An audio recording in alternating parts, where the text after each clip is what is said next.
All the time we spent, wonder where it went. Why must time move on? Why must we grow apart? Hello everyone, welcome to the Final Picture Show podcast. We're back again to talk about War of the Worlds. An actual movie this time. An actual goddamn movie and not a product placement disguised as a film. Wonderful, yeah. It was. I was engaged immediately just because of that. As Werner Herzog would say, a true movie. Yeah. It was a true movie. Yeah. Speaking of true movies, let's get to the director. But before we do that, I guess we'll talk about Sign of the Apocalypse. Anything happened this week that you want to talk about? Nope. I can't think of anything either, so let's just move on. We'll move right along. Let's talk about that director. Yeah, the director. Steven Spielberg is thy name. Hey. 3-time Oscar winner. Only maybe one of the most important directors ever. Oh, his mark is all over this thing. Yeah, this is one of those movies where at this point in his career, you could really kind of get an idea of whether you like his movies or you don't like his movies. Yeah. Kind of like Tarantino, Ridley Scott, George Lucas. Like, they have like a vibe. Oh, absolutely.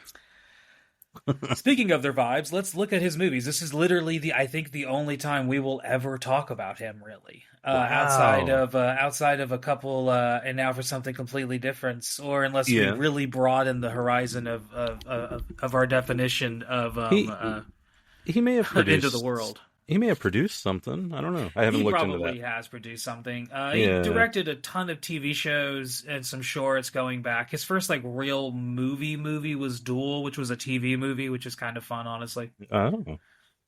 His first feature-length film was with Goldie Hawn called Sugarland Express. That came out in 1974, which is about a couple that go on a little murder crime spree all through Texas. Ooh, I feel like I've heard of this one. Yeah, it's okay.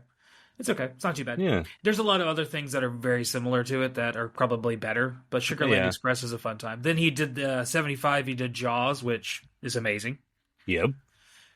Followed that up in 77 with Close Encounters of the Third Kind. Amazing. Oh, we got there the same way. 1979, he did 1941. Amazing. I've never actually seen that. So that's probably a lot of people would consider his sore spot. It's definitely his speed bump one is in his career. He had 2 back-to-back hits, and then the next few movies he does also are really kind of amazing. Yeah. And then 1941 is this what if World War I was World War II was a comedy? See, I've never actually seen it. It's got a lot of comedians you love. Well, yeah, because I know John Belushi's in it. Mm-hmm. John Candy, Dan Aykroyd. Okay. Oh, so we cross. Well, I mean, it sounds very SCTV. It's very Chicago, yeah. Yeah. Well, pretty much everyone that was big in Chicago comedy is in this movie. Literally. Anyway. Some of the jokes land, some of them don't, Yeah. It's none of the actor's strongest comedies, and it's not his best movie, but I think it's one of those ones that kind of gets unfairly shit on. I wouldn't mind checking it out someday. Check it out. It's good. I like it. I like 1941. Then 1981, he would do Raiders of the Lost Ark. Amazing. Oh. In 1982, we would get the second of his Aliens Visiting Earth trilogy, which we'll be looking at the third one tonight. Yeah. With E.T. the Extraterrestrial, 1982. An amazing movie. Amazing movie. That one, I remember watching that as a kid. So you can kind of see, at this point, he's maybe the greatest director of all time at this point. Right? Just up there with Kubrick, definitely. Oh, yeah. Well, that's funny you say that. They're good friends. Or they were. Yeah. Well, they'll cross over here in a moment. 1983, he did a segment on the Twilight Zone movie, which is not a good movie, but that's not his fault. His segment is fine. It's not the worst segment of the bunch, and the movie is known for the people that were involved in it dying more so than anything else. Oh, God. Yeah, kind of a bad thing there. In 1984, he would do Temple of Doom, which is pretty good. Oh, yeah. Yeah, I like that one. Oh, then he did some TV shows, Amazing Story, Stroke of Genius, and things like that. Mm-hmm. 1985 would be his next full length with The Color Purple, which is an amazing movie. I didn't know that he directed that. Mm-hmm. Oh, yeah, he definitely directed. Yeah, Color Purple's a great time. Well, I need to actually watch but a great movie. Well, a great movie. It's not a great, yeah. I know of it. I've heard about it. It's one of those things that I'm culturally aware of, but I've never actually seen it, and I want to. I just hadn't. It just never happened. I don't know. Makes sense. 1987, he would do Empire of the Sun, which is kind of of all those movies his 80s movies, that's the one I've seen the least. I have never seen it. I don't even like.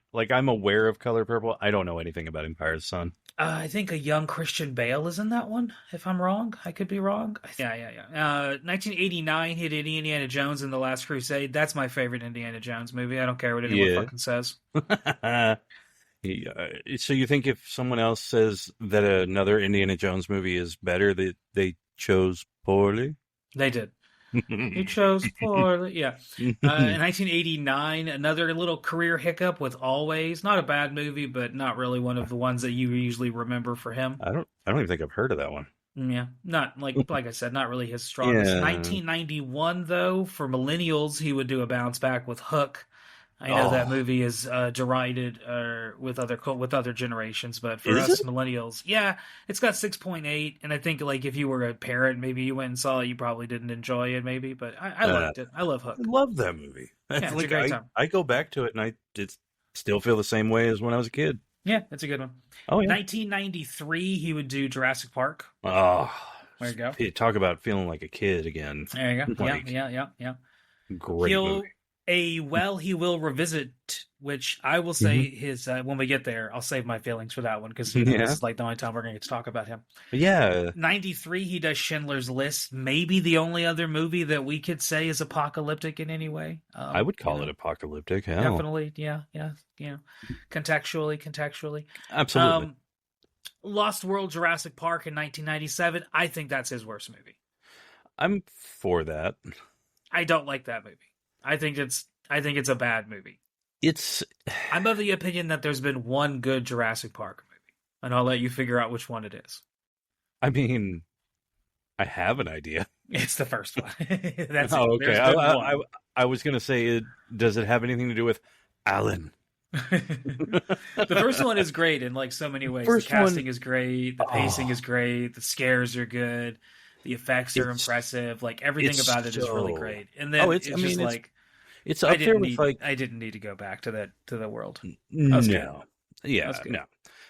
Well, the third may be the worst. Well, the third is pretty bad, and then they've kept doing it. We'll talk about some other ones. One of the writers tonight is responsible for some of those. The new ones, I haven't seen the Jurassic Worlds.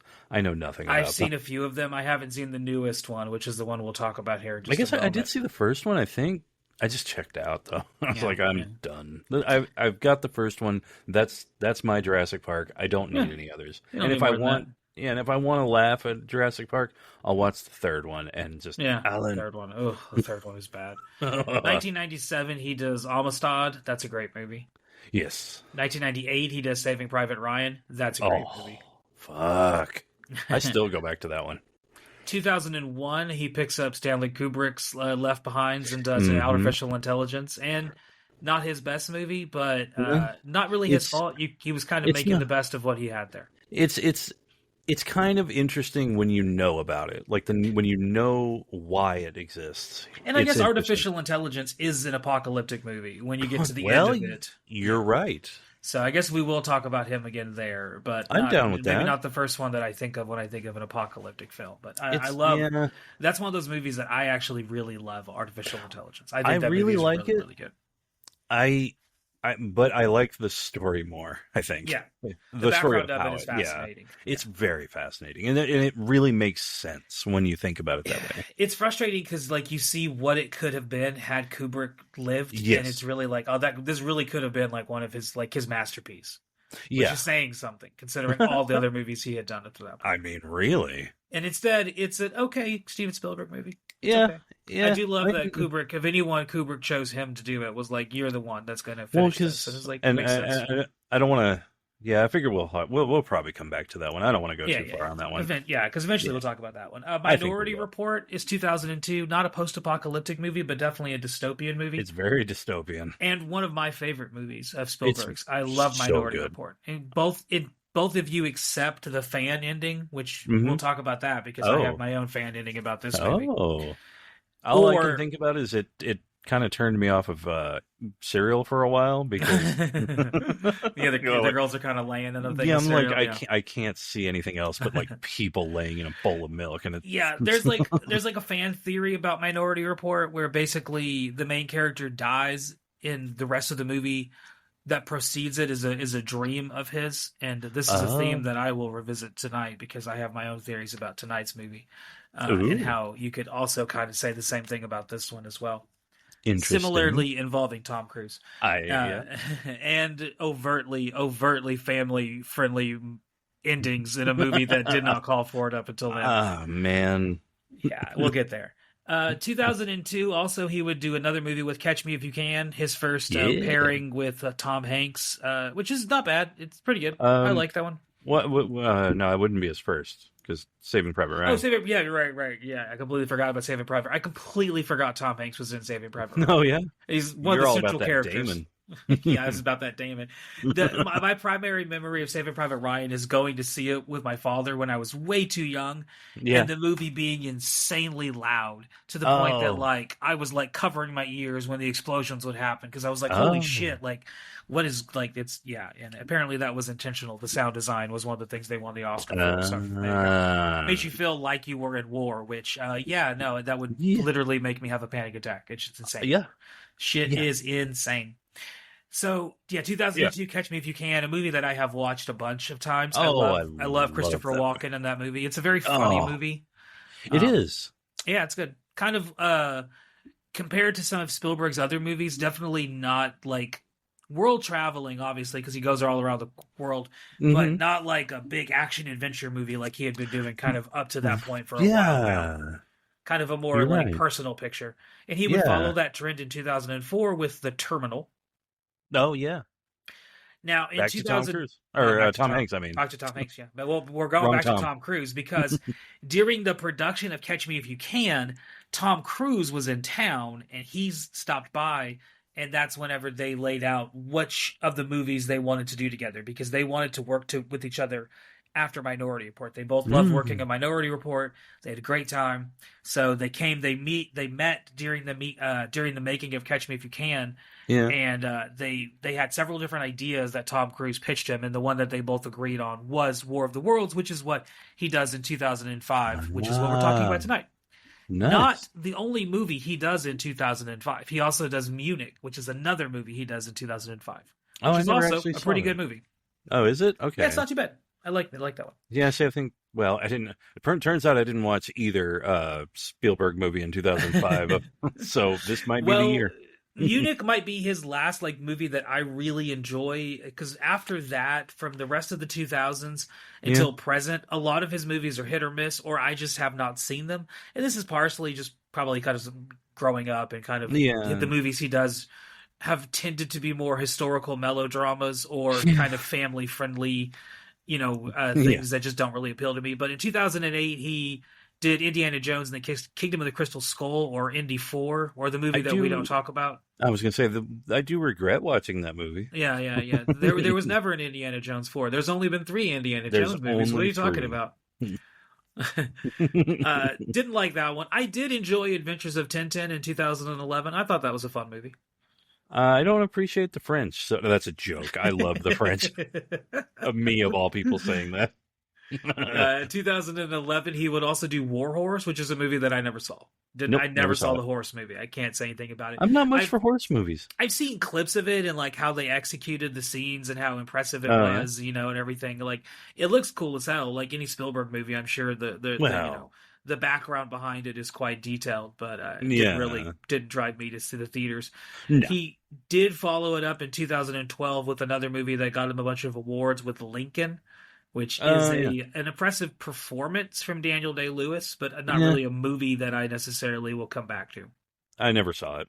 Yeah, there you go.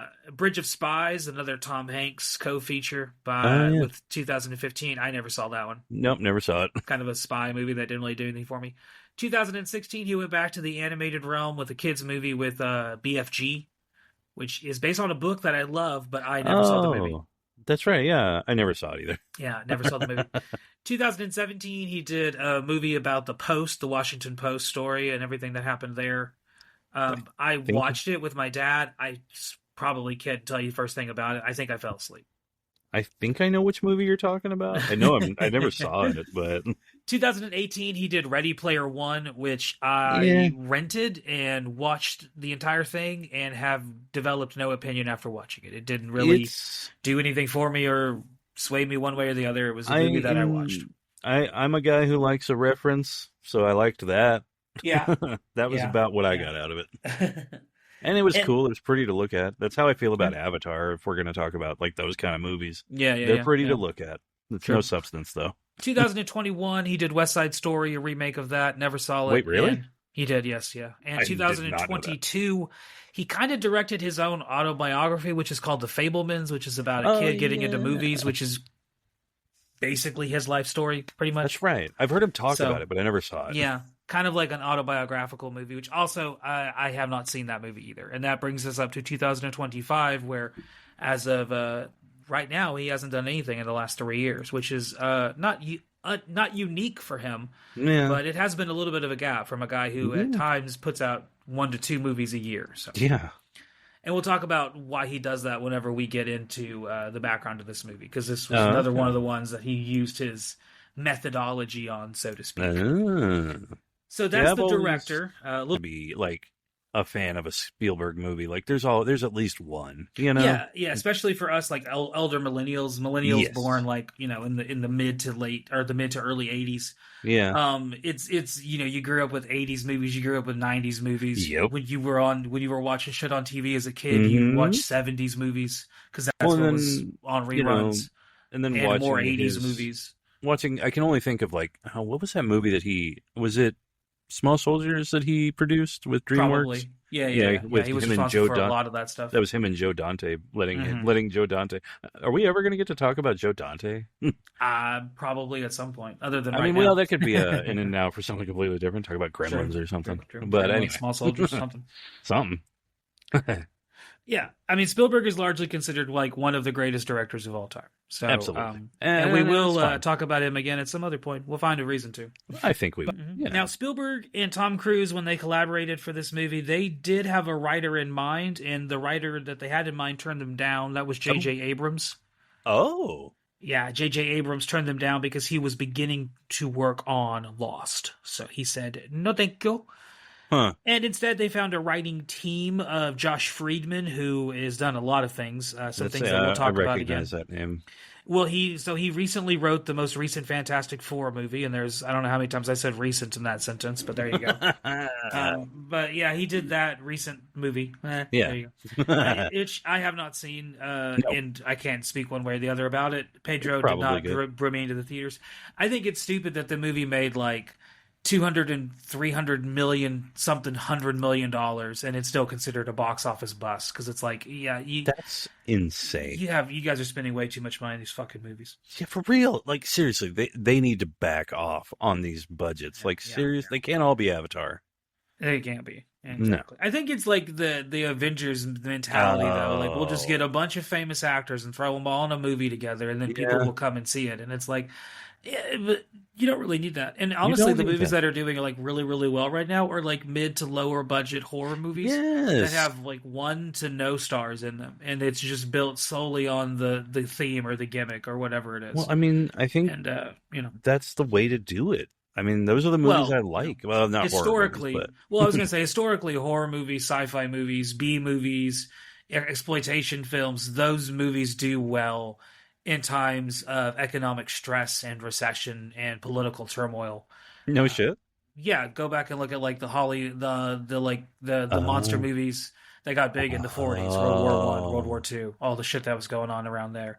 It's the same thing with the sci-fi movies and the B movies. And you look at like 70s going into the 80s with Reaganomics. You have like the rise of the slasher movie playing off of all of the fears of the 70s serial killers.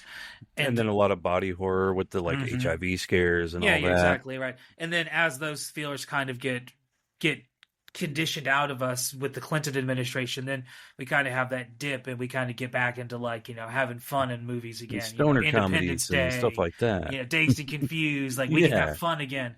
And then we're kind of seeing that rise back into like, hey, no one gives a shit about seeing a bunch of superheroes save the day because shit's fucked up and they're not saving us. So there we go. Why would we film a happy ending?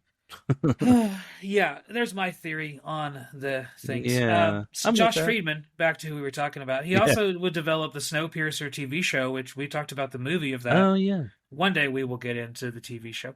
Yes. He would also write my least favorite of the modern Planet of the Apes movie with Kingdom of the Planet of the Apes. That's the one I just... Oh, yeah? Yeah, I don't like that one. It was a struggle to get through. Yeah. He also wrote Avatar, the second Avatar movie that James Cameron did, as well as Terminator Dark Fate. Oh, did he? Well, I mean, honestly, these two movies that you're talking about, Avatar, the second one, and then Dark Fate, were better than what they had before, because the Terminator movies that they had before were starting to, like, before Dark Fate, like, they were kind of falling off a little. 3 was pretty bad, and then the one after that was easily the worst one. Salvation, I believe. Yeah. Salvation was kind of all right, and I love the story about it. I love that one story about it from Christian Bale. It's my favorite. Josh Friedman Good for you. Good for you. No, you're good. Josh Friedman would also write Black Dahlia right after this, which is a movie that I think is awful. It's dumb. He also wrote Chain Reaction, which I kind of like that movie. Oh, yeah. Kind of like that movie. Yeah, I do. So there's that one. He was writing alongside here with another writer who would collaborate with Steven Spielberg a lot, named David Cope. Or Keope, or something along those lines. I'm not sure how to pronounce his last name. Never knew. It's one of those names that it's got double P's, and I'm always like, my tongue doesn't know what to do with that. So I just kind of give up. Clue. And I'm like, anyway.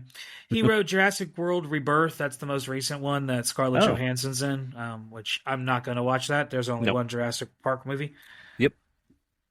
He also wrote Indiana Jones 5, which is doesn't exist. Yeah. Is it good? I don't know. I never saw it. He also wrote Indiana Jones 4, so there's that.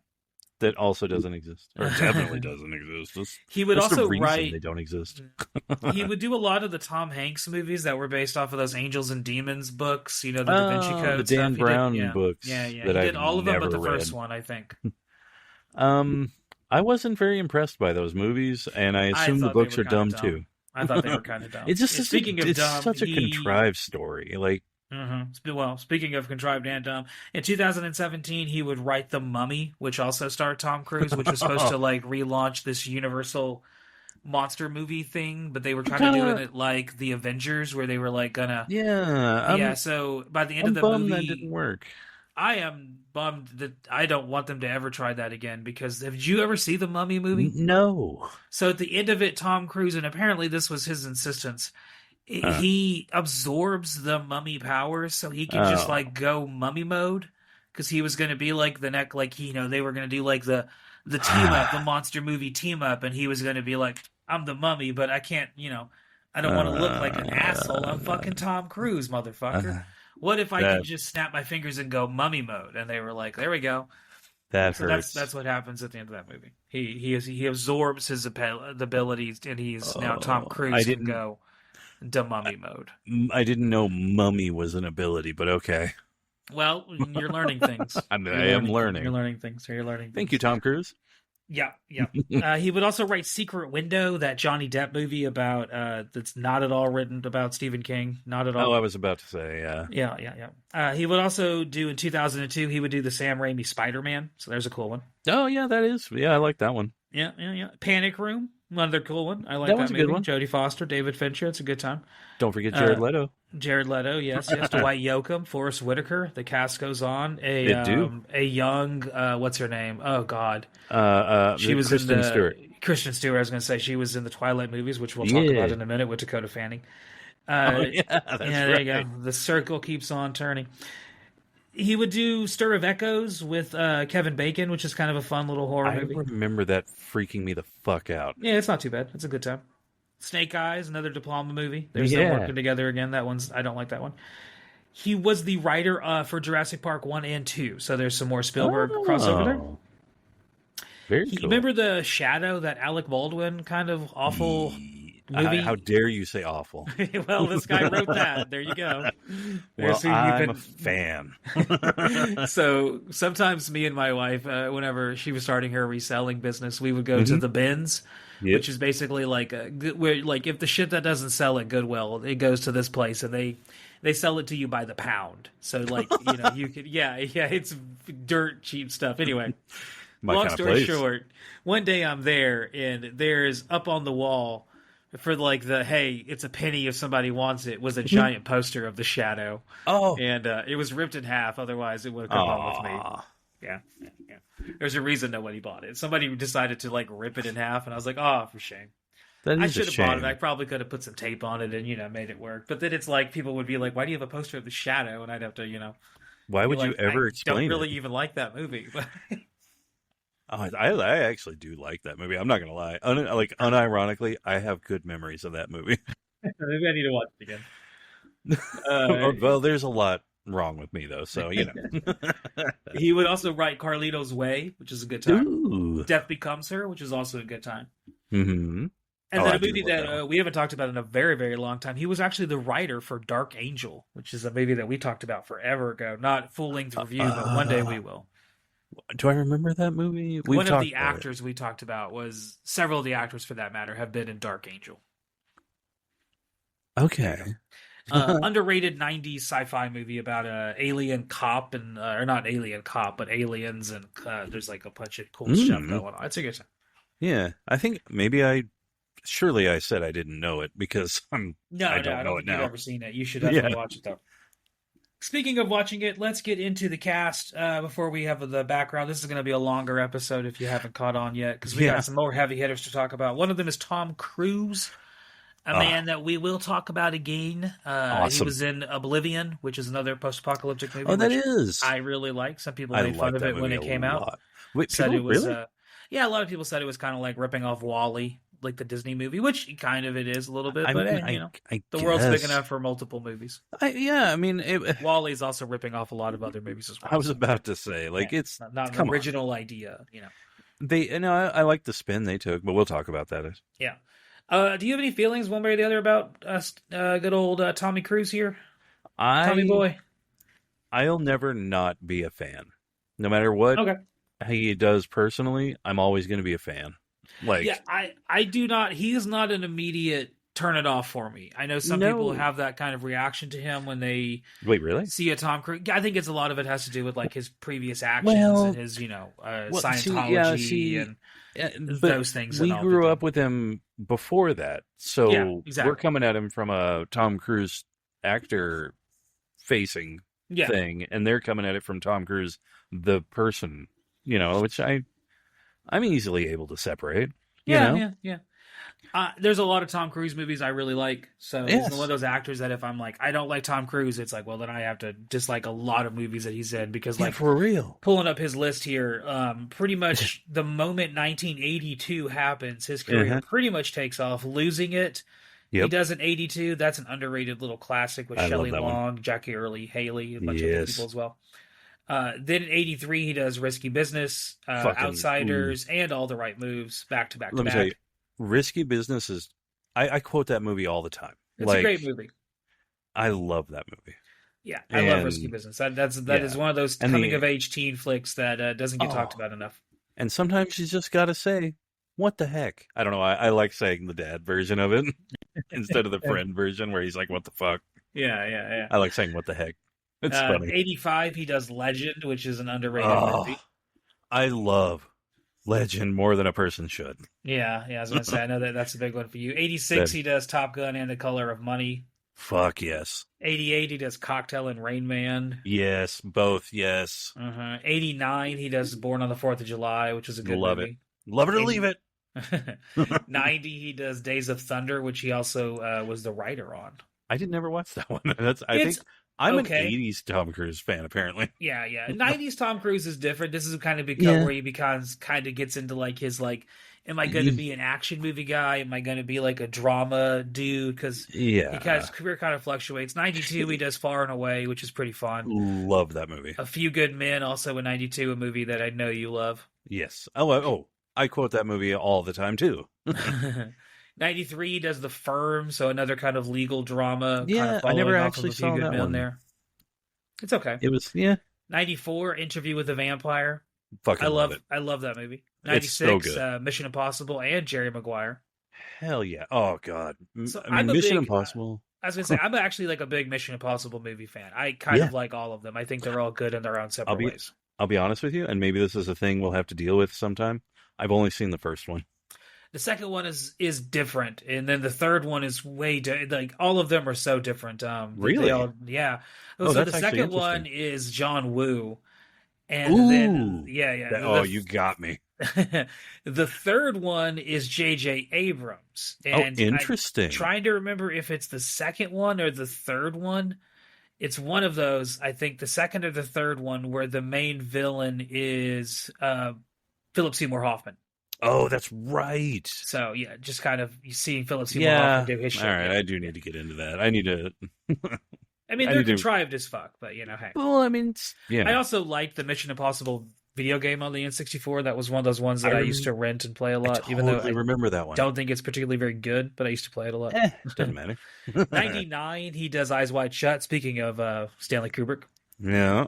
Which is a movie that I watched a lot of as a kid, and it confused the ever-loving shit out of me. But it used to come on HBO and Cinemax super late, and I used to watch it and never have any idea what in the hell was going on. No clue. But still don't to this day because I haven't watched it since. But I used to watch it and be like, oh, there's that Lily Sobieski. I had a big crush on her when I was a teenager. So also with 99, he does maybe my favorite movie of his with Magnolia. I've never actually seen it. Oh, I need to. Good Tom. That's a good Tom Cruise performance. I know it's good, and I've only heard how amazing it is, and I'm like, why don't I watch it? It's like Color Purple all over again. Like, why am I not watching it? I don't know. Year 2000, he did Mission Impossible 2, which is another really, really strong movie that I think maybe the weakest of the Mission Impossible movies, but still a good one. Yeah, the only thing I know about it is Metallica did the theme song. Yes, Metallica does do the theme song. Literally the only thing I know about it. Vanilla Sky he would do in 2001, which is Talk a movie that... Talk about a movie that confuses me. It's a remaking of a French movie. So it helps if it helps if you've watched the French version as well. But I would like to. So it's French Vanilla? Sorry. 2002, he did Minority Report, and he'd also briefly do a cameo in Austin Powers.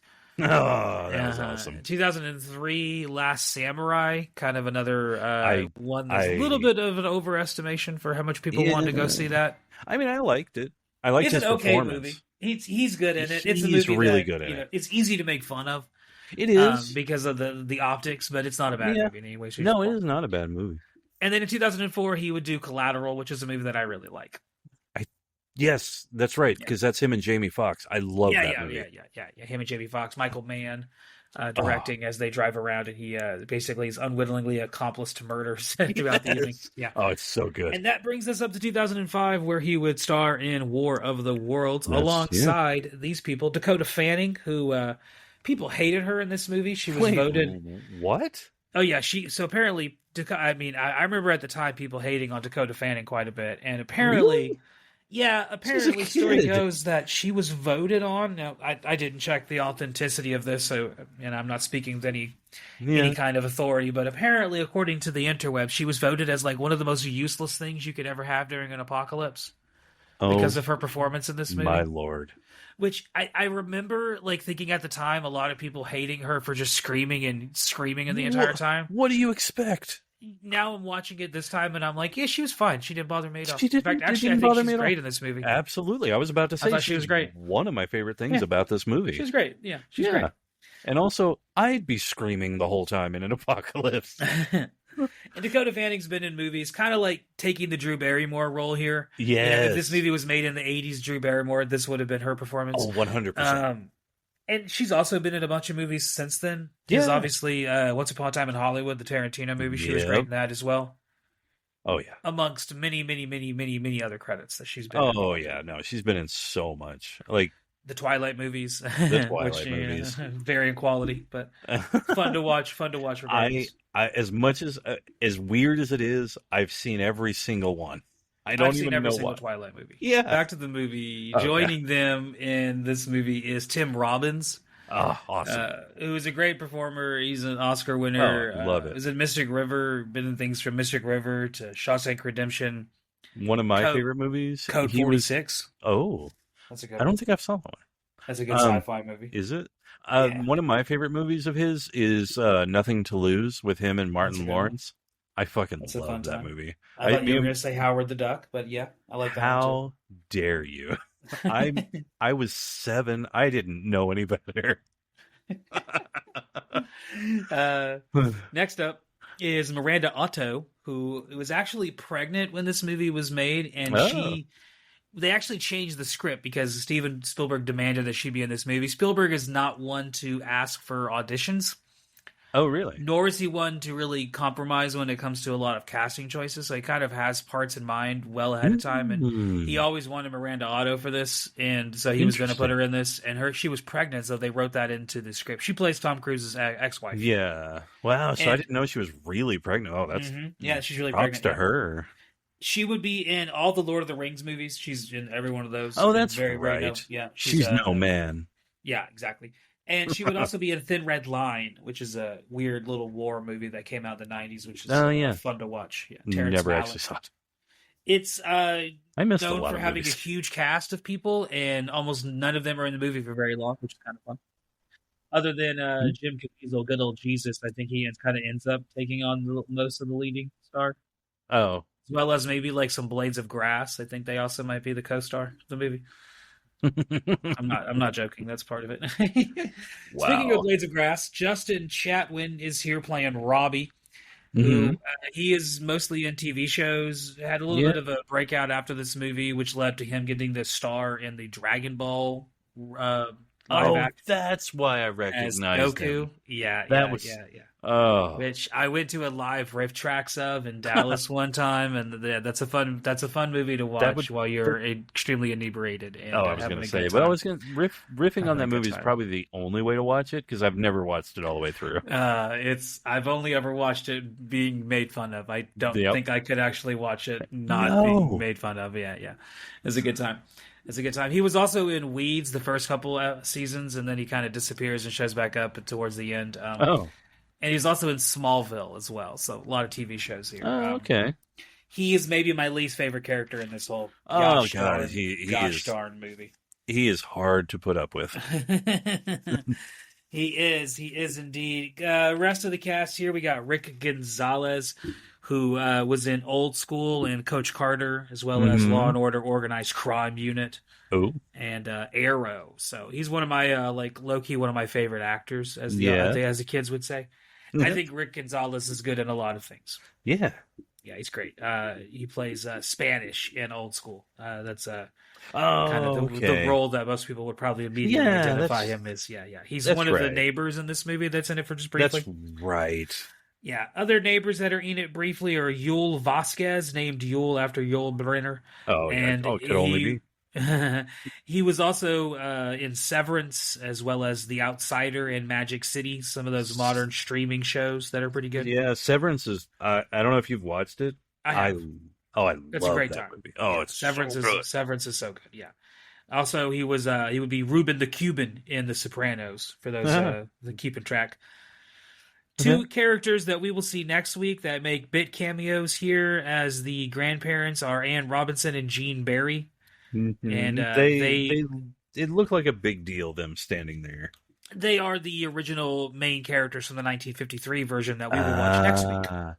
Which, again, fun fact, I've never seen any of these movies. No, there you go. No. I've seen all of them at least once, but it's been a long time. 20 years since I've seen this one, and it has aged very differently. Oh, I bet. And like the 2025 one that we just talked about, I'm really surprised they didn't include like any kind of reference to Gene Barry and Anne Robinson. Like there's not like an app he has to click on called like the GB.Barry app or something, and there's no like barely a reference to the story of War of the Worlds in the 2025 movie. Yeah, that's true. Three other people that are in this movie that just kind of show up in the background randomly. Well, one of them is not in the background, but two of them are just randomly in the background. Are David Harbour, who would obviously go on to Stranger Things fame, as well as the Marvel Universe fame. Yeah, he's just a dock worker in the background randomly. Oh, okay. And Amy Ryan. I bet I did see him. Amy Ryan also shows up in this movie as, really? once again, another Oscar winner, just long before she became an Oscar winner, long before she became famous, just a random background character in the movie. And then, of course, the narrator who narrates the beginning and the end is Morgan Freeman, who was also an Oscar nominee. So here you go. Hell yeah. Speaking of Oscar nominees, connection with Tim Robbins too. Exactly. Yeah, I didn't think about that. Yeah. Speaking of Oscars, this is one of the only movies to ever be nominated for an Oscar and for a Razzie. So it was nominated for 3 different Oscars, mostly for the technical aspects of the movie. I imagine. And then it was nominated for 1 Razzie for Tom Cruise. Really? And we'll talk about why, because this movie came out during a very specific time in Tom Cruise's life. Okay. God, man, people... Yeah. Well, before we get into the background, I thought it would be fun to just briefly, since we're doing a nature of detours, we detoured for Spielberg and for Cruise. Yeah. Why not detour and talk ever so briefly about the other versions of War of the Worlds that came out in between the 1953 version and the 2025 version? Because there were several. We're talking about 3 of them. There are others. Here they are. In 1975, a TV movie was made about Orson Welles' reading of the H.G. Wells book. So, not really an adaptation, but kind of an adaptation. There you go. Yeah. 1981, Poland does a version that has a crazy-ass poster, if you ever click on that version. Yeah? It's got like a naked woman and like half a skull and on fire. It's crazy. Good Lord. Yeah. So after 1953, those are the 2 versions that we get. 1975 TV movie about the making of the reading of the book of, and the 81 Poland version. There is a caveat to that. In 1988, a War of the Worlds TV show was made, and this was actually originally going to be George Romero. So originally, George Romero was going to make a War of the Worlds remake, and then somehow that became a TV show that he was attached to, and then somehow he lost attachment to it. But they did the TV show anyway. Oh. And it would run for 2 seasons from 88 to 1990. And the only other thing that's really worth mentioning there is that season 2, the main star, is a very, very young Adrian Paul, who of course would go on to be the main star of Highlander, the TV show. There's our connection for the day. There you go. I was wondering where you were going. There's our connection.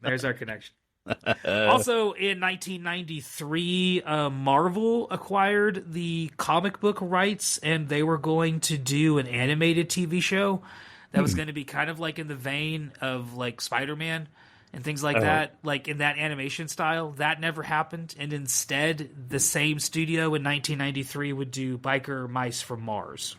Oh. So, a little bit different. Then we get pretty much silence until 2005. Yeah. And a lot of that was because of the movie Independence Day, and then the movie Mars Attacks came out in 1997, and then again later in 1997.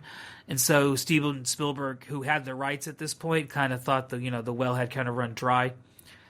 So 2005, we get a really weird version made that has a crazy production history unto itself, and we may have to look at this one and its sequel that came out in 2012, because both of them are bizarre movies that are like independently made productions that fell apart from like major studios that are set in Victoria, England. The only adaptation of the War of the Worlds so far that has actually been set in Victoria, England.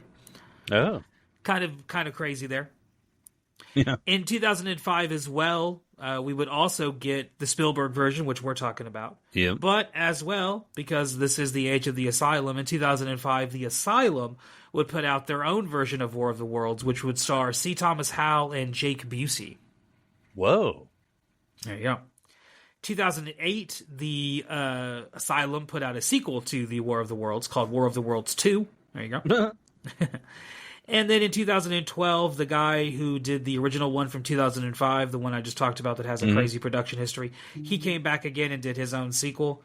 Oh. And then in 2012, also, we got an animated sequel to the novel. So kind of an odd little history to and fro as we get into the background of this movie here. Mm-hmm. So you can't talk about this movie without talking about Tom Cruise jumping on Oprah's couch. So the day that he did that, he was supposed to be there to talk about this movie.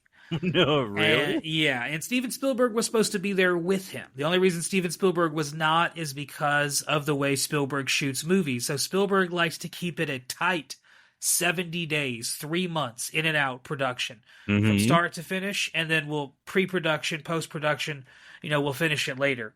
So that's why he was able for a while in the 2000s and in the 90s to churn out like 2 movies a year.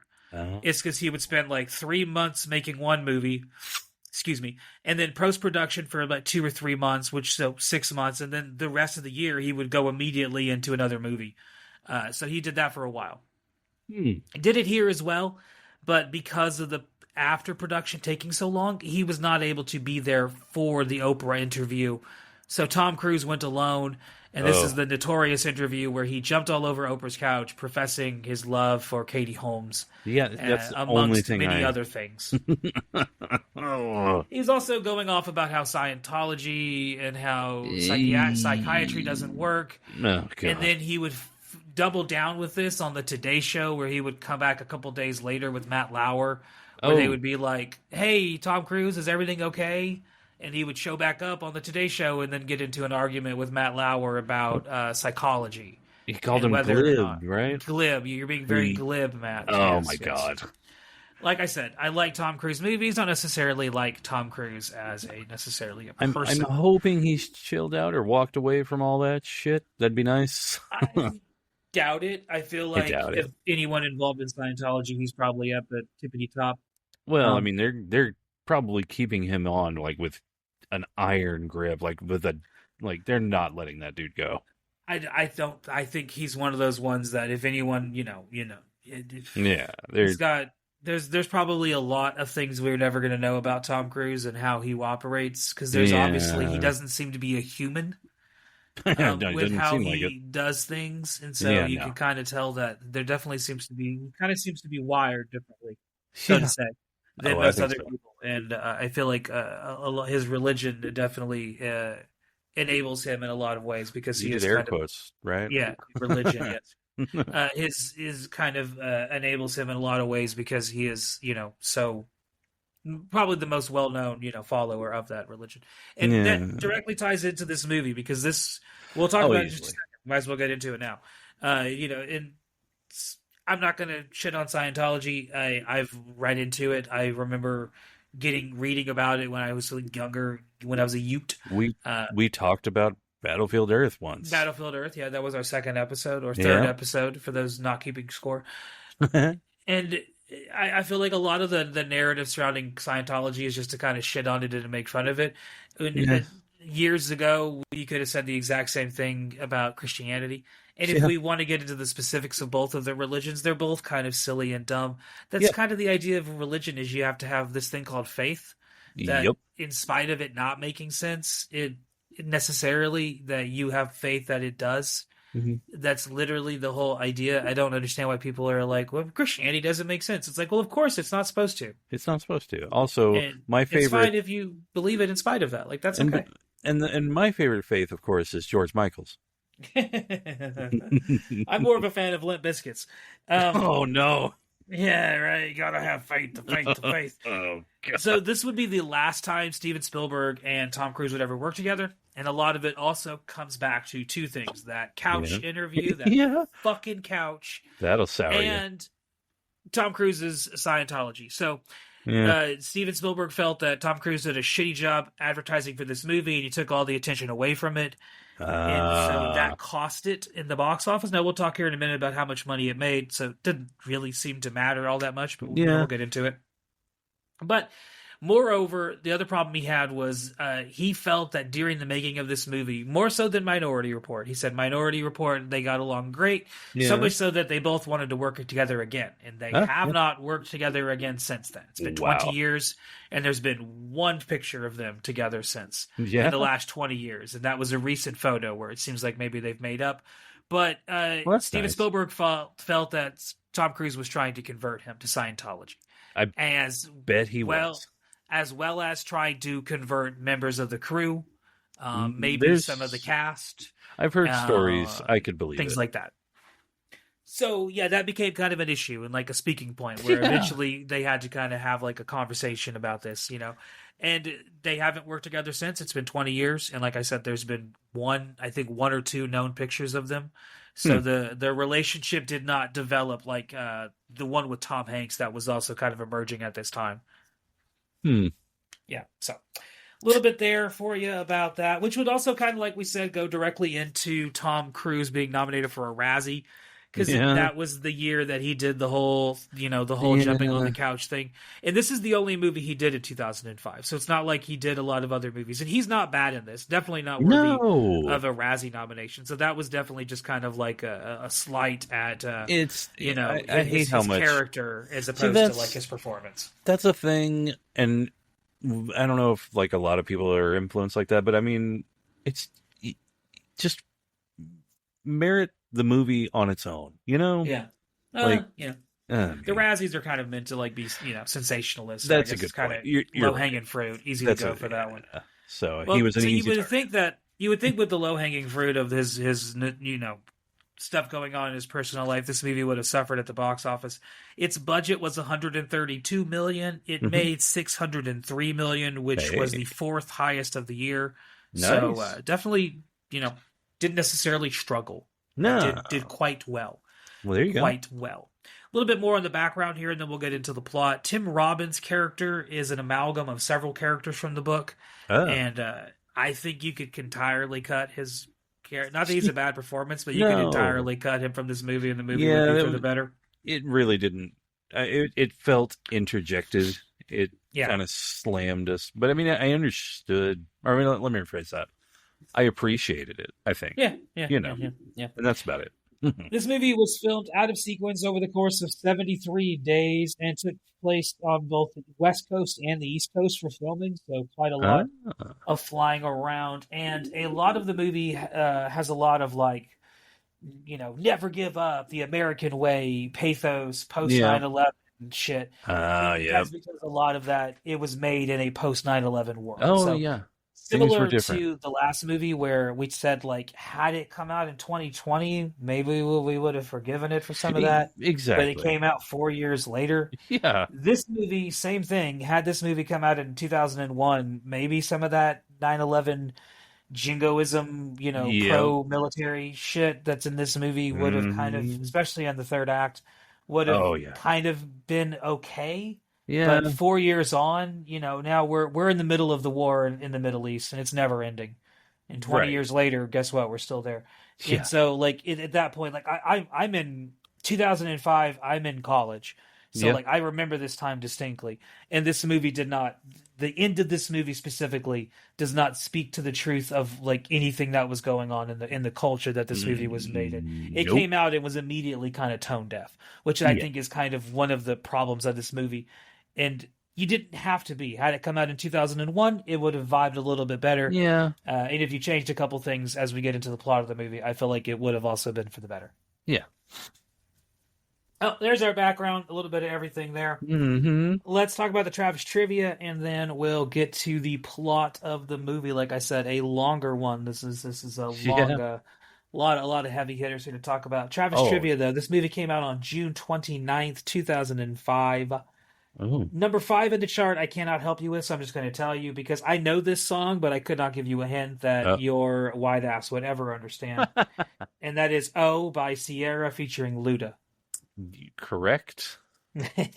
Well, I mean, I was at this time. I was married. I was a parent. Like, Yeah, shit going on. You weren't listening to Ludacris. I did not have my finger on the pulse. Were you listening to 50 Cent because he was number 4? No. Didn't think so, because our previous discussions, you were 50 Cent oblivious. I think whenever I mentioned that he was a big deal, you were like, "Really?" And I was like, "Yes, he was a huge deal." It was a Well, I think huge I deal. even misattributed where he was from, but that's Yeah. that's You a were like, me "Yeah, thing. he's from New York." Makes it very well So, known. It's a big part of his character. Number 4 is a deep cut for 50 Cent, honestly, just a little bit. Not like the first 50 Cent song you think of, but yeah. number 4, 50 Cent. Speaking of not the first song you think of, number 3 is a hip hop kind of like a hip hop group featuring Fergie, and at one point they were quite popular. Not so much anymore. Yeah. Well, did they pump it or was it? This is "Don't Funk with My Heart" by the Oh, Black Eyed Peas. I knew I you was knew the way group. off. Yeah, I did not know that song either. That's one of those songs No, where I was like, I have no recollection of that song. yeah, it does Number not ring a single bell. number 2, I do have a recollection of, and I can give you some good hints here. Yeah. So, Sublime and Real Big Fish wrote a song about her. Well, I like one of those bands. It's Real Big Fish. I think I should make that clear because some people might think I mean Sublime, and I don't want that to happen. You can't be associated with that. I cannot be. I do not like Sublime, and I know it's weird, but especially with all the everything about me. But yeah, Gwen Stefani. Now, was she not a Hollaback Girl at this time? This is Hollaback Girl. This is number 2, Hollaback Girl. Bananas. She ain't no holla. That shit is bananas. BANANAN. Speaking of cultural appropriation, there's Miss Gwen Stefani, who at the time was married to Gavin Rossdale from Bush, and then has since I think now married like a Now she's a country girl. dude, right? Yeah, I think she's like a Republican now. Yeah, Blake Shelton, Blake Shelton. Lively, Blake. I was trying to say Blake Lively. I was like, that's not right. It's one of the Blakes. I don't know. It's one of them who gives a shit. Yeah. Gwen Stefani, as we in the punk community would call her, a sellout many times through and over. Oh, yeah. Number 1 is one of Nick Cannon's ex-wives. She was also one of the largest stars of the 90s. Her star goes up every Christmas. Yeah, it does. Oh, and of course I'm blanking on her name. I don't know why. I know exactly who we're talking about. Mariah Carey. Mariah Carey. I don't know why that happened. And the song is one of her better ones, "We Belong Together." I like that song. I might know it. Yeah, you would know it instantaneously. The moment you put it on, you would be like, "Oh, that song." Oh, okay. Yeah, it's a corny, cheesy little love song from Mariah Carey. But Yeah. a lot of Mariah Carey songs are corny, cheesy love songs, and so you got to pick one or two to choose from that you like. That's the one I'm going to go with. Fun fact: my dad absolutely hates Mariah Carey. But it's because of her when she does the high pitched singing. He doesn't like that. Well, So, like that whistle tone shit. On that note, we will take a break and come back and talk about the plot of War of the Worlds. See you guys in just a second. Yo, welcome back. And next week we will be back to talk about War of the Worlds for the third and final time as we go to the year of 1953 to look at the original adaptation of the H.G. Wells novel and see exactly what is behind 1950s sci-fi, a decade we have not been to since Day the Earth Stood Still about a month or so ago. Hey, so I like we reversed order on this one too. We did, yeah, going back in time. Yeah, it's been fun. So y'all come back next week and we'll see what the 1950s had in store for us. Yeah. Alrighty. Welcome back, y'all. Let's get into the plot of War of the Worlds. We start with Morgan Freeman narrating, and we learn that man has, we got our comeuppance. We also get some foreshadowing as to what's going to lead to the contrived defeat of the aliens later. Yep. Played much better here than in the newest one, which was... Oh, yeah. So first off, compared to the newest one, every single part of this movie is great. I'm going to complain about a couple things, but this is a goddamn masterpiece compared to the 2025. I just loved it. Like I even showed, like, because I watched this in there, like, with everybody in the house. We all watched it, and then they were like, I guess they didn't get what I was talking about with the new movie, so I was like, I'm just gonna put it on for like 5 minutes, and tell me if you think it's going to keep going or if it like you're waiting for the movie to start. Yeah. So they understood after that. Yeah, if I could change anything about this movie, I get why they did it post 9/11, you want to send it to New York City. I get it, but I would have taken it out of New York City. Yeah. I love that he's blue collar. I think that's great. Oh, let me tell you. That a blue collar approach to the end of the world is nice. He's not a scientist. He's not a doctor. Not he's a cop. he doesn't work for the government. He's just a regular fucking dude. And I got to say, I was concerned because I knew that. And I was like, can Tom Cruise pull it off? And he does. He does. Now, I will say there's a couple things I'll change about this movie. Like even the best movies we've talked about, I can nitpick the fuck out of. Oh, of course. There's a couple little things that I would change here, and we'll get into a couple of them as we go on. But the first thing that I would change is I would immediately take this movie out of New York City. Mm-hmm. I would put it in, I don't know, Baltimore, Okay. anywhere with a dock, anywhere with a harbor where he can do his job, where he's got to move. Like keep the job the same. That's fine.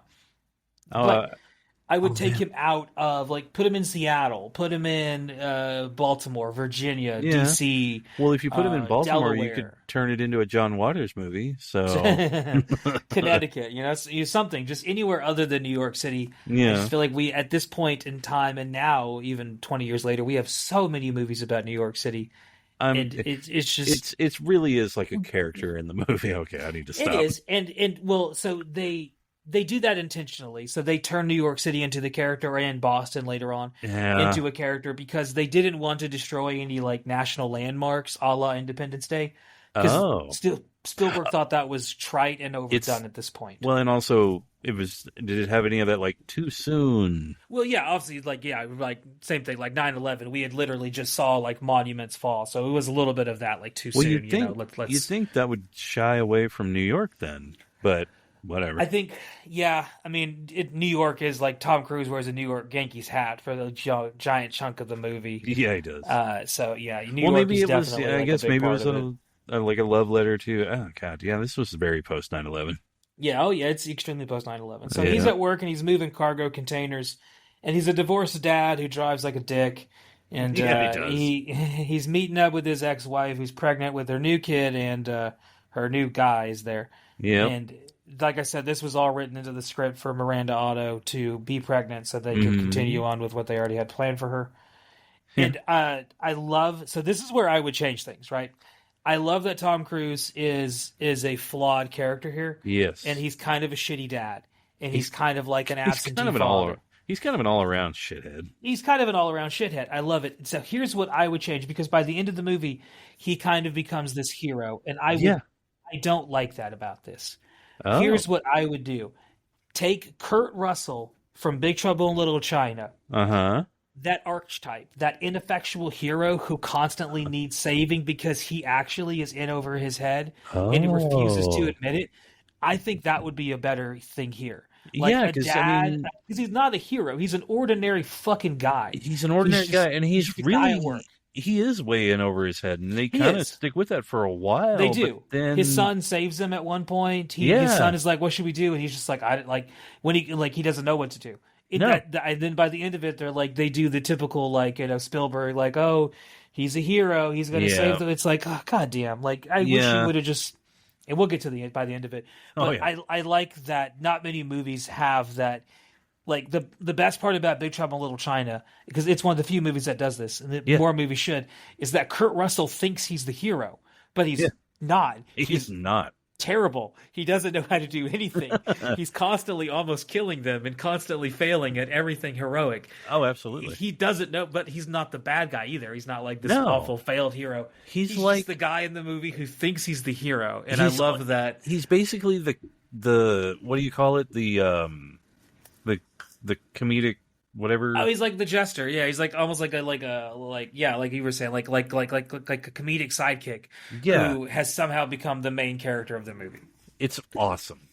Yeah, it's one of my favorite. Yeah, exactly. So I kind of want that, but here, and I think Tom Cruise, like you said, for a while, that's kind of what they're going on. Is that he's in over his head. He's just a dad trying to get his kids out of here safely. He doesn't have a plan. He doesn't know what the fuck he's doing. He's just going from one thing to the next thing, hoping for the best. Which makes sense. What else could you possibly do in this situation? It does. Yeah. So like I said, I wish they went the full way with it. The last half of this movie is where I have some problems, but the first half of the movie I really enjoy. Oh, yes. So it's Tom's turn to watch the kids, and he kind of just wants to take a nap. He's tired from work. Yeah. But the kids are watching the news, and they're learning that Ukraine is in complete darkness as they're having some weird power outages problems, foreshadowing. Yep. Same thing we see in the 2025 version, but way, way better done here. Way better done here. Not just stock footage of normal weather patterns. Yeah. You don't have your friend from NASA who calls up and just says, "Have you seen the weather recently?" No, I've had other shit to do. I'm sorry. I watch people, not weather. I watch people, not weather. Speaking of watching people and not weather, Tom wants to spend some time with his goddamn son, Robbie. Yeah. And so he gives Robbie a glove and a ball and says, "Let's go play some catch." And Robbie chooses this moment to do one of the more dickish things a son can do for a Yankees fan is he slips on a Boston Red Sox hat. And I say this as I currently am wearing my Boston Red Sox jersey, so you can see where my allegiances lie. I'm more Boston Red Sox, yeah.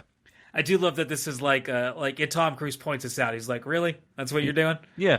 And they have like this passive-aggressive game of catch where they progressively like throw harder and harder. Yeah. As Robbie refuses to call Tom Cruise dad, he only calls him by his first name. Yeah. And just basically calls him out for like, "How you doing at school? What do you care?" Because I'm paying, because I want you to do good in school. You're not paying for me to go. Oh, my new dad's paying for me to go, and he's just like, And then Tom throws the ball, and he's like, "That's half strength." And then the next time he throws it, what does Robbie do? Doesn't even put his hand up, just lets it go through the window, the hole through the window. Man. And then Tom says he's going to go take a nap. So you can see him and his kids struggling here at the beginning. Yeah, it's brutal. Yeah, I do love that his response to Dakota Fanning is just like, "Yeah, I'm gonna go take a nap because I have a job." It's like, she's 6. Like, what is 7, maybe? Like, fuck you, kid. Get a job. Damn little bastard. Who are you to tell me how I can't take a nap? Yeah, right?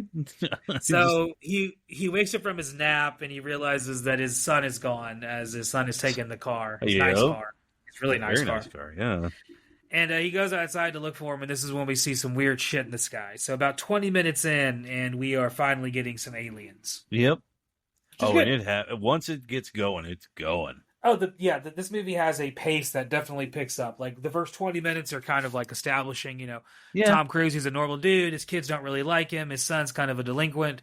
Hey, and now the aliens show up. Let's see how he deals with this shit. Oh, yeah. So a lot of this scenes here are very 9/11 inspired, and Steven Spielberg would directly take influence from the 9/11 footage of the people running from the smoke clouds as the towers fell. And so you see a lot of the visual illusions, like people hiding in the shop corners, people running from it and stuff like that. And I wish he would have gone the next stage and taken it to like full on like guerrilla mode. Like Stanley Kubrick and Paths of Glory. Yeah. Where there's so as Tom Cruise is running, he's always in frame. He's always the center frame. Yes. So you can immediately tell what you're watching is a movie because that's how movies are done. Yes. But if it was like live footage, like when you're running and you're filming something on your phone, you're not worried about what's in frame or what's not in frame. No. So the camera's bouncing and jumping. So you get some of that here, but it's like if that was replicated by like a $250,000 camera, right? Yeah, really. So it's a little bit kind of the nuances are not there. It's not Danny Boyle, for example. No. So as Tom Cruise is wandering around with the denizens of New York, this is where they see the big rock hit the ground and it starts to pulsate and it shoots out all these little tremors. Yeah. And then the tripods shoot through, and this is where we get the footage of them all running away from the tripod. Oh, and don't forget they are being he tells a mechanic how to fix an EMP pulse on a car. Well, yeah, you got to worry about Chekhov's minivan because that'll become important later. And that minivan survives a journey. I was about to say it survives a journey. Chekhov's minivan. Like I said, everything here is very 9/11 inspired. As you see everyone running from the aliens as they come up, and only to a certain point. There's no blood. and that was intentional. You know, Spielberg, PG-13. So instead of people blowing up and being murdered, they are evaporated into dust. They're raptured. Which kind of doesn't really make sense later in the movie because we learn that the aliens feed off of their blood. So it's like, why would you evaporate them if you're going to need them for later? Like, what's that laser beam for? Like, who designed? Seems a little silly. Seems just a little silly, but hey, what are you going to do? Yeah. So I love that once he gets home, he's covered in ash from other people that have been evaporated. God. And he says nothing to his kids. He just comes in and sits down.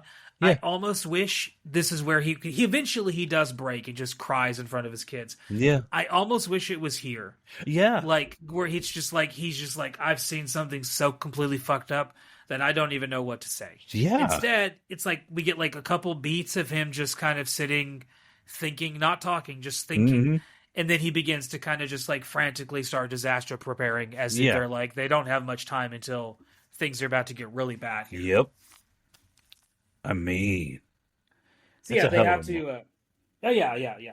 And then this is when they go and they steal the car from Manny. Chekhov's minivan, which will become important later. And they try to let Manny come in, and he says no.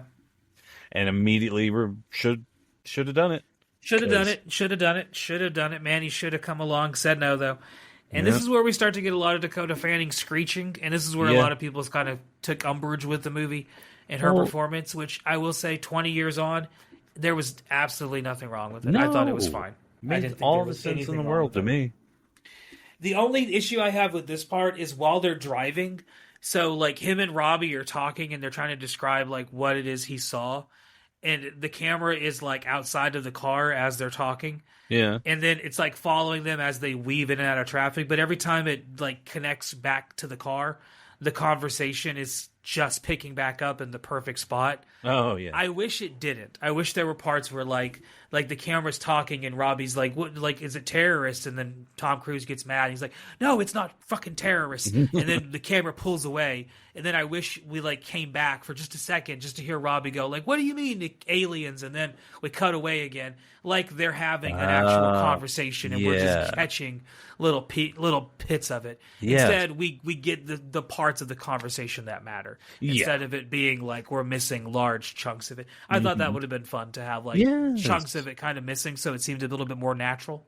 Yeah, because like it implies that they just paused while the camera was away from them. The camera's not here, so we're not talking. Camera's back. Okay, read your next line. Yeah. As opposed to like the conversation was just happening and we just caught little pieces of it. I thought that'd be a little bit more fun. That'd be very dynamic. I'd like that. Yeah. So their plan, the only plan he really has, is to get to his ex-wife. Yep. So it's a plan we should all have, and that's get to Boston. Get to Boston, yeah. So they're going up to Boston, shipping up to Boston. To Boston. Yeah, and so they get to Mom's house, and she's not there because she's in Boston, obviously. Yeah. And for the most part, you believe that like he's kind of telling a fairy tale that like Mom is dead, and then by the time you get to the end of it, you're kind of like, oh, okay, well, yeah, that's something. Yeah. So this is where we get more evidence of him being kind of a shitty dad. Yes. I wish he was a bit scruffier in this movie. Like you can tell Tom Cruise is a movie hero. Oh yeah. Like he never has, his face never gets fucked up. He never gets scratches or cuts or it's very like anything. Yeah. Like, it would have, I'm wondering who might have served a better, like who would allow themselves to be a little bit more, what's the word I'm looking for? A little less polished, Yeah. Who would come across less as a movie star and more as like a blue-collar dad who's just trying to save his son and daughter from the aliens. My mind immediately goes to like Kurt Russell, just because I love Kurt Russell. Kurt Russell would be a big one. But, remind me of the guy's name. You're gonna have to help me out here because I've lost his name completely. We watched recently, Day the Earth Stood Still. He's the G-Man that's around. The guy from Mad Men, John Hamm? Not John Hamm, the other... Oh, Kyle Chandler. I think Kyle Chandler would have been a good one. Yeah, Kyle Chandler could have been fun. I think that would have been good. I think he'd have been, because he could have that 5 o'clock shadow. He could have that, like, I don't know, he'd be a little more believable, maybe even as like a blue collar deadbeat dad, Yeah. But we got Tom Cruise, and he's very polished, and he's very, very movie star. Yes, absolutely. He can't let himself not be movie star. Exactly. So the aliens come back in a big way as the whole house begins to shake, and eventually just catches on fire as we find out that a plane, I guess, landed on it. Yeah. Again. What? Yeah. So Tom meets more survivors, and these are he meets this news crew. That basically just serves to show him that there's more than one tripod, and two, that the tripods are shielded. That's all they do, and then they literally just drive off. The exposition crew. Yeah, basically, it literally only serves to get him to realize they're not safe where they are, and so he leaves again. Yeah, but it's such a weird scene though, also because their exit is just were you on this plane? No. You're just a regular guy. That's not interesting. I want a good story. What? What's Thankfully, story? Apparently, the story of surviving is not good enough in this universe. That's not sufficient for you. And also, that's what you're concerned about right now? I think the concern is survival. I was going to say, who's watching the news? What ratings are you worried about getting? Either your eyes are glued to it at all moments to make sure you're not dying, or you are dying, and the least thing you're worrying about is what's on the goddamn news. Yeah. Well, maybe they were the inspiration for what happens in the 2025 War of the Worlds, because nothing stops the news from telling all these things are going down, and the news has it. They're on site immediately. They got that good Wi-Fi, that Elon Musk Wi-Fi, baby. Oh, God. So, good news is Chekhov's minivan has survived the night. It has. Christ, he has survived risen. A plane crash. Survived a plane crash, an alien attack. It's going to survive more. It does. It's going to survive pretty much all the way until they get to the hab when they get further into Boston. So they stop for a little PTSD and a bathroom break as Dakota Fanning needs to go to the bathroom, and she sees a bunch of people floating down the river. God, and, of course, this little PTSD for the kid ain't going to hurt him, right? Yeah, really. While this is happening, Robbie tries to basically join the army by just hitchhiking and saying, "Take me with you. Take me with you." This is a thing now. When did this happen? So this is another part of the problem I have with the movie, is that this subplot could have been so good. Yeah, or especially in a post 9/11 world where you have young men who want to sign up for the armed forces, who want to serve the country, who wanted that was a big push right afterwards. I remember when I was in high school, right after 9/11, that was the big thing. It was a lot of people were go to the army, go to the army, go to the army, And then in the counter ride, you get people that were don't go to the army at all right now. You're going to go to fucking war. I had friends that did both. I knew people that literally the moment we graduated high school, I went to college, they went to Iraq. Oh God. Here's a thing. I don't remember exactly what year it was, but I was 18, and this is post 9/11, or just right after actually, and I almost signed. I did sign up to join the army, and I was a bus right away, and I was like, oh, "Who the hell do I think I am?" And I backed out, and I was like, "I can't do this." And instead, I mean, that's good though, because I like that you brought that up, because that's what a lot of people are thinking, and that's kind of Robbie's feelings could have been explained by that. If at any point in time before this we had been told a conversation with his dad, "Hey Dad, he throws the baseball around earlier, what do your grades are?" He tells him his grades, and he's I'm thinking about joining the army. Oh, that's interesting, son. Something like that. Anything to set up the fact that he's strongly thinking about this. As opposed to go to it, as opposed to he sees the aliens attack, he sees what they're capable of doing to military forces, and is just but I want to join and die too. It's okay, so the kid's got a death wish. Great, great, that's great. Tom Cruise deal with that too. Yeah, right. God. You've got a neurotic daughter and a son that's got a death wish. This is a good cruise to Boston. Maybe his parenting isn't the worst thing. So he stops Robbie from joining the army, mostly because hey, who's going to take care of your fucking sister if you're gone? I can't do it. Have you seen my parenting style? I'm awful at it. I can't be Yeah, right. Yeah, exactly. So they make it to Boston and immediately get mobbed and almost killed for their car. And this is where we kind of like have that breakdown scene where Tom Cruise had taken a gun at the beginning of the movie. And it finally comes important as he uses the gun to try to get everyone away from his kids, which he does, but now they don't have a car anymore. So now they're just walking to Boston. Yeah. Oof. Which doesn't last very long because first off, they meet somebody else who they're like, hey, I forget the girl's name, but it's another character. Someone from the neighborhood. Yeah, someone from the neighborhood he runs into all of a sudden here. Yeah. And this doesn't last for very long because immediately the tripods show up and they start trying to kill everyone as everyone rushes the bridge to try to get over. And of course, Tom's this scene was well done. It was, yeah. This is also where like Robbie does help out his fellow man. Now this, finally, it makes some sense. Like this is there just needed to be some establishment before that. But what you could have easily done is had this scene happen before he tried to do that run away, and then see like he could have seen like his dad powerless, doesn't know what to do, just holding on to his daughter. Yeah, but he's looking out for like what he's supposed to do, and he sees these army guys helping people, and he's immediately like, "Oh, I want to be like one of them." Yeah. And then he's inspired to like, okay, now we have some character development. Instead, it's just like he wants to go die. Like, okay, like, what do you think is going to happen, kid?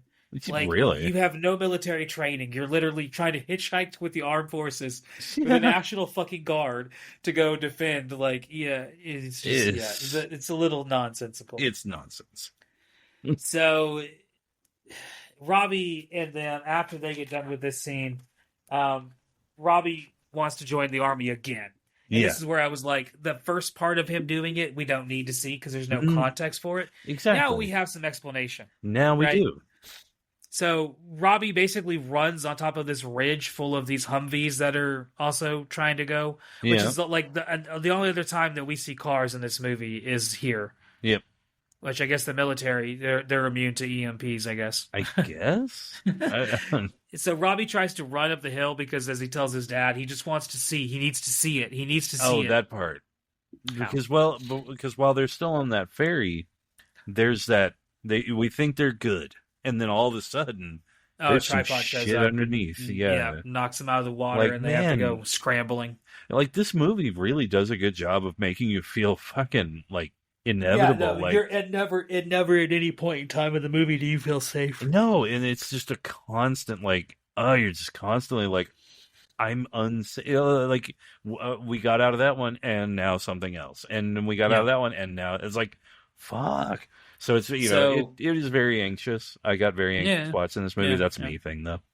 So Robbie finally convinces Tom to let him go. And this is also where his daughter is kind of being stolen by another couple who think she's alone. Yeah. So as she's getting taken off and screaming, he kind of has to make that choice of, do I let my son go or do I go after my daughter? He chooses to go after his daughter and lets his son go. And his son goes up the ridge, and the ridge immediately blows the fuck up, like 15 seconds later. I thought that was very edgy for Steven Spielberg. Yeah.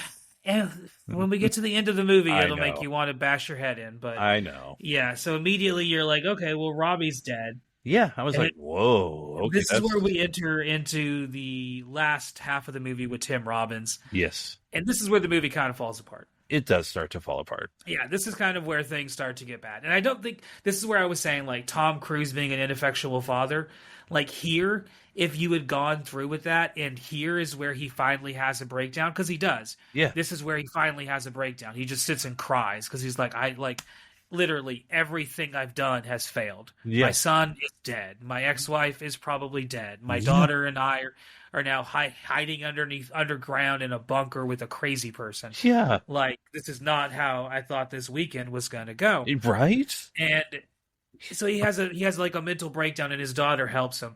Yeah. And this is where, if I was writing the movie, I would have had it focus on his daughter and him bonding and him kind of like exploring the fact that like he doesn't know what to do. Yeah. And he doesn't know like what it means to be like, basically like developing him as a character. Yeah. Instead, we get Tim Robbins playing this kind of like can't read the room, neurotic, crazy underground mole man. Like, And like time kind of gets lost here, where I don't know how many fucking days we're underground oh for. yeah, no clue. It's at least 2 or 3, but maybe more. Maybe it's yeah. So the pace changes here. Yeah, and there's some parts of it that are really good though. Like there are some really good parts of the movie that happen here. Yeah. Like the part where he's incapable of singing to her. Her bedtime stories, or her bedtime song. Like because he doesn't know any of them. Yeah, and that was sad. That was sad. Oh, and Tom Cruise does a great job as he like slowly begins to tear up and cry as he realizes like I don't even know how to sing my daughter's favorite song. Yeah, that's how far apart we've gotten. And then she turns from him and he just starts to cry, and then he eventually sings the song. And they. Well, I don't know what song he's singing, but it's not the song that she asked for, but it's a song. It's a song that he knows, which so that's good on him, honestly. Yeah. That's story wise, that's such a great move. Yeah, and I think that's in lieu of getting a stronger development scene from that, from these two, that's pretty good. So like all of the Tim Robbins stuff, I would cut pretty much all of this. I don't think you need any of these things at all here. No, I get why he's there to be like that last challenge to Tom Cruise's morality. Like, are you going to go the final mile and kill a man? Yeah, which is basically what happens because Tim Robbins wants to fight back against the aliens, kind of like his son did. Yeah, where he's like, let's go and fight them. And the probes start to come down to investigate if there's people living under there. Oh, what a tense fucking scene. Yeah, it's wonderful. Like that's another scene that's really well done here. Where it's like, you could do that. I like the underground stuff. I would just keep it him and his daughter and get rid of Tim Robbins. Yeah, I'm for just get rid of Tim Robbins. Like, I don't think you need that. I think it should be him and her. And like the scene of the aliens coming down in the 3 different phases they do, where they send down the drone, then they send down the aliens, and then they send down the big one. Yeah. I feel like in that way, like Tom shows that like he has become a hero for her. Yeah, absolutely. In a certain way, as opposed to what we get, which is kind of silly. Yeah, in a way. Silly. So. Basically, Tim Robbins almost gets them killed several times, and Tom Cruise realizes, like, I can't have him getting us killed because then my daughter will die. That's right. So he tells his daughter, he puts on a blindfold, tells her, whatever you do, don't stop singing. Yeah. And another really good scene as he goes into the basement and he kills Tim Robbins' character with a shovel. Yeah. We don't see it at all. We just hear it. Which I think really good move. Yeah. Yeah, like I said, a really, really good job. I love that. Almost very like M. Night Shyamalan in a way as well. Oh, yeah. Like where we don't see it, we don't see the blood, we don't see anything. We just hear it and hear her singing the song over it. I thought that was cool. That was actually really cool. Yeah, I thought that was cool. Pretty cool job there.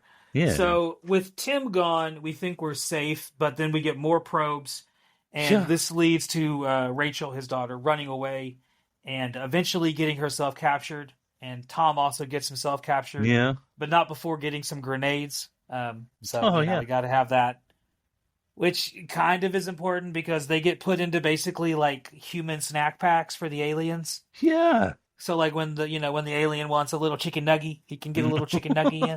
So he goes to get a couple little chicken nuggies, and one of the chicken nuggies is going to be Tom Cruise, who he's a little spicy nuggie. So he's got a grenade, which kind of saves the day as the grenade explodes inside, and he's able to get him and his daughter out of there. Yeah. And then we go back to them walking to Boston, and then we get like the tripods just happen to be standing there as we learn that like there's something wrong with them. Yes. They're falling apart. Some of them just have stopped working on their own. This, I think, was very well done. Because I know of this part of the story just because I know the Orson Welles telling of it. I think that's the only... Yeah, that's the only thing I actually know. I don't know the movies. I know the radio play, and that's it. So. And then we have to make Tom Cruise a hero once again because he points out that the shields are down, and so the guys can blow it up, and so they do. And like I said, I would have gotten rid of all of this stuff. I think the movie should have ended, and we'll get to this. I think the movie should have ended with either you keep Tim Robbins' character, and you end the movie with Tom Cruise's daughter and him sitting on the stairs together with her knowing he just killed a man and him knowing he just killed a man, and the movie ends there. That's where I would have ended the movie. Or completely get rid of that part of it and have Tom Cruise and her get out of the basement, safe from the drone with the grenade and all that, and then we just end the movie with them walking to Boston, a la like The Road or something like that. Yeah. Instead of the ending we get, because the ending we get, I think, is Spielberg ending. Yes, the ending we get, I think, is some of the dumbest shit in the world. Oh god! So we walk to Boston and we finally get there, and who is there without a scratch on her? Without anything? Or granny, granddad, and mom. And dad, stepdad, he's all there.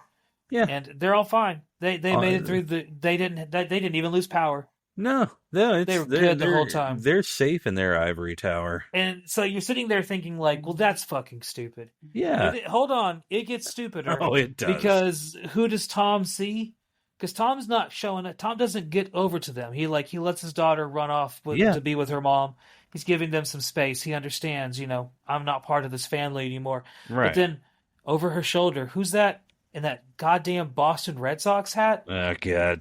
Is that my fucking son Robbie, who I swore just died in a fire? I watched explode. It was 15 seconds. That entire ridge was on fire. There's nobody getting out of that. How the fuck did that kid survive? And then he made it all the way here before. What the fuck? Yeah, no. There's no explanation. Like that part immediately is like you said, immediately like Steven Spielberg happy ending, where you're like, okay, fuck you. Yeah, like, exactly. No, you didn't deserve that happy ending. No, and it was also I'm fine if they make it to Boston and we end without knowing if mom is alive. We end without knowing if whatever happened to Robbie. Like, I'm cool with that. I feel like we did know what happened to Robbie. The whole time I knew what happened to Robbie. And then but I'm fine with like the audience not having it confirmed that he died. And also kind of believing like that suspended disbelief like the little girl does. We're like, maybe your brother's okay. Yeah, he'll meet us there. Okay. Yeah, he's going to meet us there eventually. And then it happens. Yeah, which is why it's like, okay. And this is also the same thing that happened in Minority Report, also with Tom Cruise, where it's based on a Philip K. Dick novel. And the novel does not have that tone of like immense happiness where all the precongs at the end of the novel are like living in a cottage with Tom Cruise and everything's hunky-dory.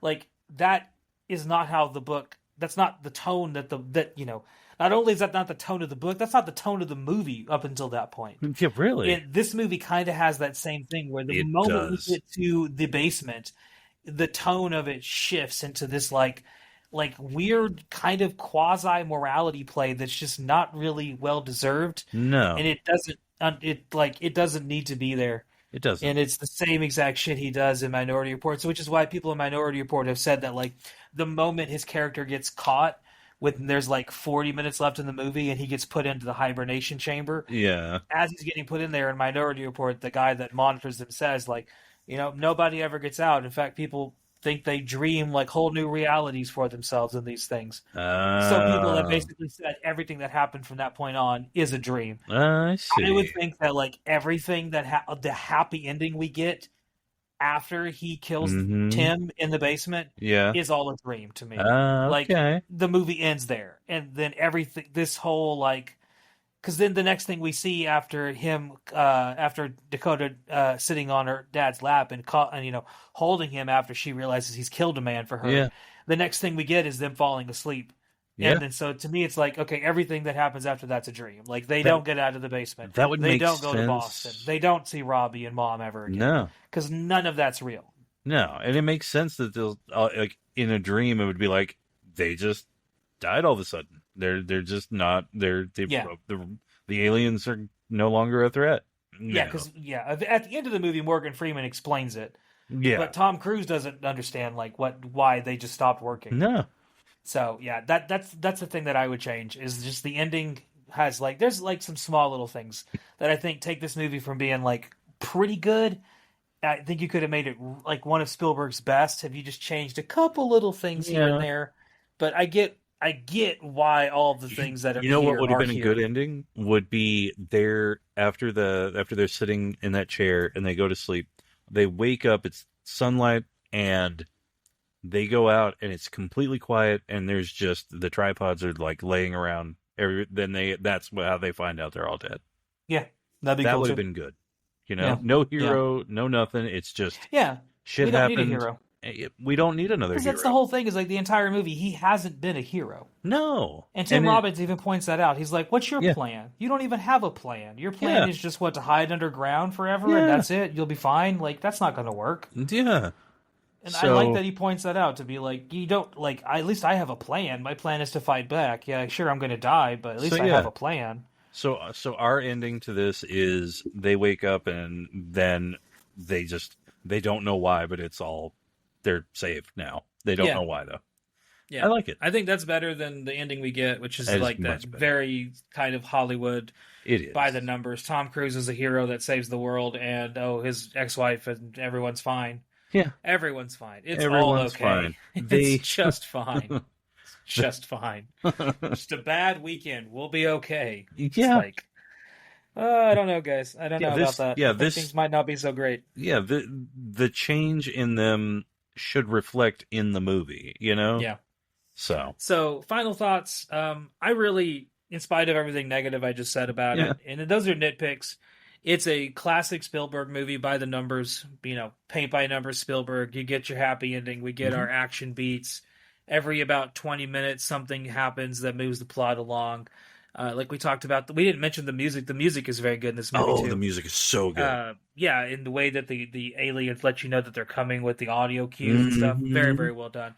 It's a big-budget Hollywood movie, and you can definitely tell that. I like Tom Cruise in this. I think it would have been better if you changed a couple things about his character. Mm-hmm. I can see why those things are not changed based on the other Tom Cruise movies I've seen and knowing how Tom Cruise kind of is known to be. So I can see why that is the way it is. I wish the ending was different, but maybe that's just me kind of coming from it as like a jaded perspective. Even in 2005, I remember when I watched this movie thinking like, it was okay. It wasn't my favorite or anything like that. And I think like in 2025, it's okay. It's not my favorite Spielberg movie. Compared to the 2025 version, it is a goddamn masterpiece. Oh, yeah. But in terms of Spielberg movies, it's probably one of his more mid ones. Not his worst one, not his best. And I do like a lot of chunks of this movie. Yeah. There's some parts of it that I really dislike, especially the last 40 minutes of it. But the hour and 20 minutes before that, I think are really, really good. I'm right there with you. Yeah, I having this be my first time watching it, because I knew a little bit about it and I'd seen some clips here and there, but I never actually watched it. So watching it now, especially coming off the 2025, I'm doing air quotes, movie, and coming off of that, I was just excited to see anything happening. That was awesome. And having any kind of like character arc and all of that was really awesome. But yeah, the nitpicks aren't a big enough thing to like push me away from it. I still liked it. Like you said, it's not my favorite Spielberg movie, but it's not a bad movie. I mean, it's a Spielberg movie. It's not bad. Yeah, I mean, he's a great director for a reason, or he's known as a great director for a reason. And as much as people don't like Tom Cruise, I am a fan. I think like you were saying, he could have been rougher around the edges to be more realistic. And I think, if it wasn't that typical Hollywood thing, it would have been amazing. That would have just pushed it even further to more of a likable thing, or like, something we would have really just been like, that hit me, that kind of thing. Yeah. So, but yeah, good time. Yeah. I liked it. Well, next week we will be back to end our discussion on the War of the Worlds movie as we look at the 1953 version. So we'll come back and talk about that one next week. See you guys then. Take it easy. Yep. The less said, the better. Yeah, ixnay on the speak, eh? Oh, yeah. Oh, yeah. Hello. Hot damn, college boy. Thank you so much for listening. Every single week we come back with a new movie about the end of the world, or a movie about the beginning of the end of the world, or what happens after the end of the world, or Maybe one day we just decide to watch Showgirls. Who knows? Right? But every week we are coming back, and thank you so much for stopping in this week and listening to the whole episode and hearing our thoughts on whatever train wreck of a movie I chose to force my friend to watch this week. I'm a good person like that. And thank you for also being a good person. There you go. If you want to be a really, really fucking cool person, which you obviously are, why don't you give us a like and actually, more importantly, give us a subscribe. I find that to be more important. I don't know if the algorithm says it is. I don't really give a shit. But thank you for your patronage either way and clicking all the things and doing all the stuff. Bye. Thanks.